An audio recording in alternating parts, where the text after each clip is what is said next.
శ్రీమాత్రే నమ. జయ గురు దత్తాత్రేయ నమ.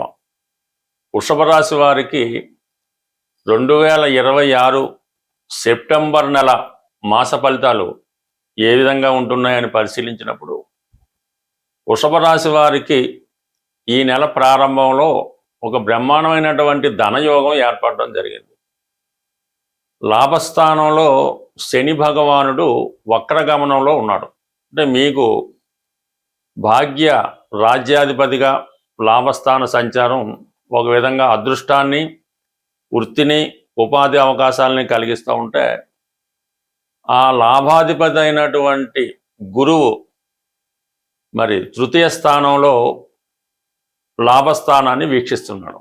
అంటే ఏ భావాన్ని ఆ భావాధిపతి వీక్షించినప్పుడు అక్కడ ఉన్నటువంటి గ్రహం విశేష బలవంతుడై తన ఫలితాలను ఇవ్వడం జరుగుతూ ఉంటుంది. అంటే రెండు కూడా ఈ శని భగవానుడు గురువు కూడా ఒకే డిగ్రీ మీద ఎగ్జాక్ట్ కోణ దృష్టి రెండు రాశుల మధ్య ఏర్పడడం వల్ల జాతకుడికి కంప్లీట్గా నూతన ఉద్యోగ ప్రయత్నాలు ఫలిస్తాయి, విదేశ ప్రయత్నాలు ఫలిస్తాయి. ఏదైనా శని భగవానుడు ఏదైతే జాతకుడికి ఇవ్వగలడో, అంటే నిశ్చలమైనటువంటి స్థిరమైన జీవితాన్ని, స్థిరమైన వివాహ జీవితాన్ని, ఒక మంచి నడవడిక అదృష్టాన్ని జాతకుడు పొందే అవకాశం ఉంటుంది. ఇక ప్రధానంగా శుక్రుడు ఈ రాశి వారికి ఈ సెప్టెంబర్ 2వ తారీఖు నుంచి 6వ స్థానమైనటువంటి తులారాశిలోకి ప్రవేశించడం జరిగింది. అంటే ఇంచుమించుగా ఈ తులారాశిలో చాలా దీర్ఘకాలం పాటు ఈ శుక్ర భగవానుడు సంచరిస్తున్నాడు.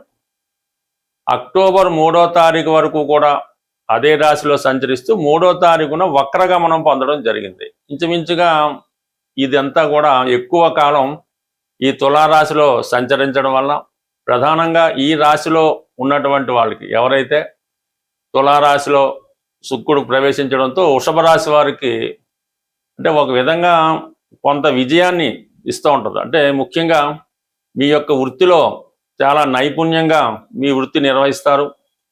మీరు సినిమా రంగంలో ఉన్నా, ఫైనాన్స్ రంగంలో ఉన్నా, ఆటోమొబైల్ రంగంలో ఉన్నా సరే మంచి గుర్తింపు, అలాగే మీకు మంచి సేవకులు లభించడం వల్ల మంచి వ్యాపారం జరుగుతుంది. అలాగే మీరు ఎక్కడ ఉద్యోగం చేస్తున్నా ఆ ఉద్యోగంలో చాలా ఉన్నత స్థాయి గౌరవాన్ని పొందడం కూడా జరుగుతూ ఉంటుంది. అదే సమయంలో కొంతమంది శత్రువులు కూడా మీకు ఏర్పడడం జరుగుతుంటుంది. అంటే మీకు వృత్తిలో విశేషమైనటువంటి చాలా పోటీ ఏర్పడడం, ఆ పోటీలో మీరు విజయం సాధిస్తూ ఉంటారు. అంటే మీ టార్గెట్లు రీచ్ అవ్వడం వల్ల ఎదుటి వారికన్నా ఆధిపత్యం రాయించడం వల్ల కొంతమంది శత్రువులు ఏర్పడే అవకాశం ఉంది. ప్రధానంగా ఈ రాశిలో ఉన్నటువంటి స్త్రీలకి కొంతవరకు వారి యొక్క ఉద్యోగ ప్రయత్నాలు ఫలించినప్పుడు కూడా ఆరోగ్య విషయంలో చాలా జాగ్రత్త వహించవలసి ఉంటుంది. అలాగే బంధువులతో విరోధాలు, అత్తవారి బంధువులతో విరోధాలు, ఇటువంటి విరోధాలు కూడా ఎక్కువగా స్త్రీలకు వచ్చే అవకాశం ఉన్నది. కాబట్టి సర్వసాధారణంగా ఈ 6వ స్థానంలో ఉన్నటువంటి శుక్రుడు ఒక విధమైనటువంటి దోషాన్ని జాతకుడికి ఏర్పరుస్తుంటాడు. అంటే కొన్ని విషయాలు అనుకూలత ఏర్పడుతుంది. ముఖ్యంగా ఇష్టపడే వాళ్ళు శత్రువులు ఎక్కడం వల్ల కొంత ఇబ్బందులు కూడా ఎదురవడం జరుగుతుంది. కానీ వృత్తిలో మాత్రం చాలా సక్సెస్ఫుల్గా ముందుకు వెళ్తారు. అయితే వ్యాపార వర్గంలో ఉన్న వాళ్ళు మాత్రం కొంత జాగ్రత్తగా పడవలసింది. అంటే ఉద్యోగపరంగా ఓకే, 6వ స్థానంలో బలమైనటువంటి శుక్రుడు ఉద్యోగానికి సపోర్ట్ చేస్తాడు. అయితే వ్యాపారానికి మాత్రం కొంత ఇబ్బంది కలిగిస్తుంటాడు. కాబట్టి వ్యాపారస్తులు పోటీదారుల నుంచి ఎక్కువ పోటీ ఎదుర్కోవాల్సి ఉంటుంది. ఇంకొక ప్రధాన గ్రహం ఏంటంటే కుజుడు ప్రస్తుతం కుటుంబ స్థానంలో ఉన్నాడు మీకు. అంటే 18వ తారీఖు సెప్టెంబర్ వరకు అటు వ్యయాధిపతిగా, సప్తమాధిపతిగా ఉన్నటువంటి కుజుడు ధనస్థానంలో, కుటుంబ స్థానంలో ఉండడం వల్ల కుటుంబ సభ్యుల మధ్య విరోధాలు, భార్యాభర్తల మధ్య అభిప్రాయ భేదాలు, కుటుంబంలో ఎవరో ఒకరి ప్రవర్తన, కుటుంబాన్ని నుంచి ఏదో ఆశించడం, కుటుంబాన్ని విమర్శించడం, కుటుంబం నుంచి బయటికి వెళ్ళే ప్రయత్నం చేయడం, అంటే కుటుంబం స్ప్లిట్ అయ్యేలాగా ప్రయత్నం చేస్తుంటారు. ఎక్కువ ధన విషయంలో మనస్పర్ధలు వస్తుంటాయి. అది అన్నదమ్ములు అవ్వచ్చు, భార్యాభర్తలు అవ్వచ్చు. కుటుంబ సభ్యుల మధ్య ఈ ఆర్థిక పరమైన ఇబ్బందులు జాతకుడికి చాలా ఇబ్బంది కలిగిస్తాయి. ఈవెన్ పిల్లల నుంచి కూడా కొంత వ్యతిరేకత, అసహనాన్ని జాతకుడు ఎదుర్కోవాల్సి ఉంటుంది. అంటే కుటుంబంలో అందరూ సభ్యులే కాబట్టి వ్యయాధిపతిగా ఉన్నటువంటి కుజుడు కుటుంబ స్థానంలో, శత్రుస్థానంలో సంచరించడం వలన ఈ కుటుంబ సభ్యులు మధ్య మనస్పర్ధలు తీవ్రమైనటువంటి మనోవేదనకి కారణమవుతూ ఉంటాయి. అటువంటి కుజుడు మనకి సెప్టెంబర్ 18వ తారీఖున తృతీయ స్థానంలోకి మారడం జరుగుతుంది. ఇది ఒక విధంగా కొంత రిలీఫ్ ఇవ్వడం జరుగుతూ ఉంటుంది అన్నమాట. అష్టమ లాభాధిపతి అయినటువంటి ఈ గురుగ్రహంతో ఈ కుజగ్రహం కలియడం వల్ల కొంతవరకు ఏంటంటే కుటుంబ సభ్యుల నుంచి ఎదురయ్యే సమస్యలు కొంతవరకు పరిహారం అవుతాయి. కొత్త ఆదాయ వనరులు కనబడుతుంటాయి. వేరే సోర్స్ ద్వారా మీరు ధనాన్ని సంపాదించే ప్రయత్నం చేస్తారు. చాలా కాలంగా ఆగిపోయినటువంటి ధనం మీ చేతికి రావడం జరుగుతుంది. వివాహపరంగా భార్యాభర్తల మధ్య ఎదుర్కొన్నటువంటి సమస్యలు కొంతవరకు పరిష్కారం అయ్యే అవకాశం ఉంటుంది సెప్టెంబర్ 12వ తారీఖు తర్వాత. ఇంచుమించుగా సెప్టెంబర్ 18 తర్వాత. ఇక ప్రధానంగా శుక్రుడు, బుధగ్రహం.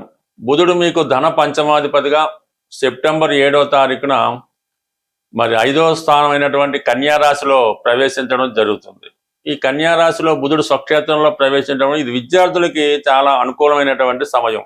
మీలో ఉన్నటువంటి తెలివితేటలకు తగిన ప్రావీణ్యం లభిస్తూ ఉంటుంది. ఉద్యోగం మారాలనే మీ ప్రయత్నం కొంతవరకు నెరవేరుతుంది.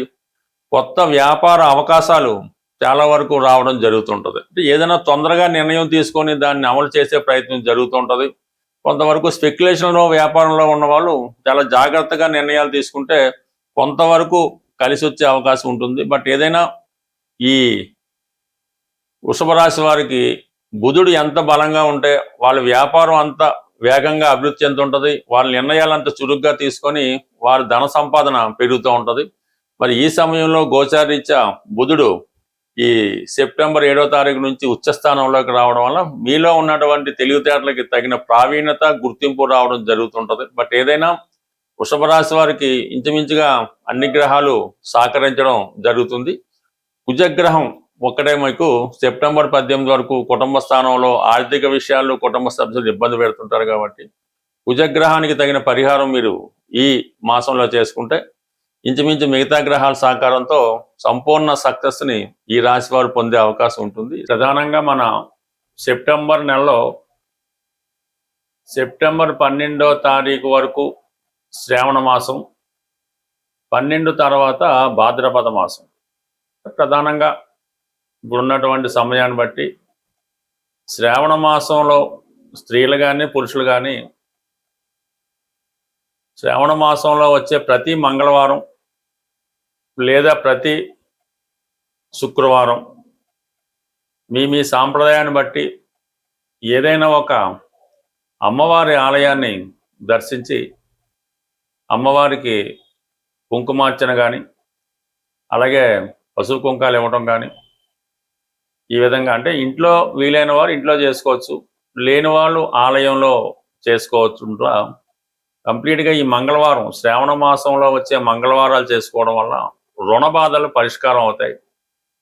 వివాహం కాని వారికి వివాహం జరుగుతూ ఉంటుంది.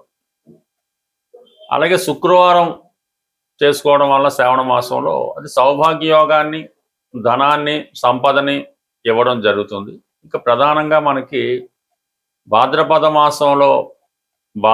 మాస ప్రారంభంలో వచ్చే వినాయక చవితి ఇది 100% ప్రతి వారు చేసుకోవాల్సింది. అంటే మీరు చేస్తున్నటువంటి పనులు మధ్యలో ఆగిపోతున్నా అసలు జీవితంలో ప్రోగ్రెస్సే లేదు అనుకున్న వాళ్ళు మీ స్థాయిని బట్టి ఈ వినాయక చవితి చేసుకోవడం వల్ల లేదంటే సమూహంగా వినాయక చవితి చేసే చోట కూడా మీరు వినాయకుని శ్రద్ధలతో చేసుకోవడం వల్ల వినాయకుని యొక్క నిమజ్జనంలో పాల్గొనడం వల్ల ఈ ఆటంకాలు, సంకటాలు తొలగి పూర్తిగా ముందుకు వెళ్ళడం జరుగుతూ ఉంటుంది. ఇంకోటి ఏంటంటే ప్రధానంగా ఈ సెప్టెంబర్ 27 నుంచి అక్టోబర్ 10 మధ్యలో అంటే మహాలయ పక్షాలు, దాంట్లో పితృపక్షాలు అంటారు. ఇది జీవితంలో చాలా ఇంపార్టెంట్.